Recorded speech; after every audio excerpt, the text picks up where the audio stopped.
Evo, mi smo imali tu sreću da kod naše Srećka sa pijace kupimo paradajz, papriku, krastavci po veoma povoljnoj ceni. Jerevalci, šta mi pravimo danas? Tako je, znači imamo papriku, paradajz, luka smo izaseckali,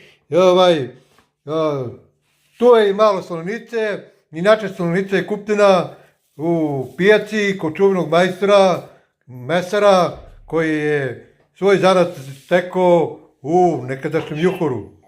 Jedan od najboljih majstora mesara u Ćupriji. Tako da preporučujemo, imate tamo svežu slaninu. Pošto ne znam, već se ima slanina, tako da će to da bude lep slatvaroš.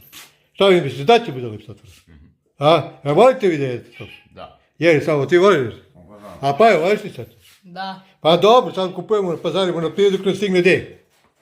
U našoj? I bašti našoj. A imamo baštu. Opa, da vidimo kakva je naša bašta. Tu je i naša bašta. To je Zoričina i Detinja bašta. A ja, ako se setili se. Evo mi mušta. Bravo junaci, bravo vitezovi, to srpski junaci. Čubo je mnogo si vredan, sine. Da vidimo šta si ti to stavio u rimu. Šta je to, sine? Čvarci. Topiš? Topim, moj. Opa, Đurđo. Uluče moje. Mnogo si dobro, sine. Si mnogo dobro, sine. Aha. Će budu to dobri čvarci? Da. Uluče moje.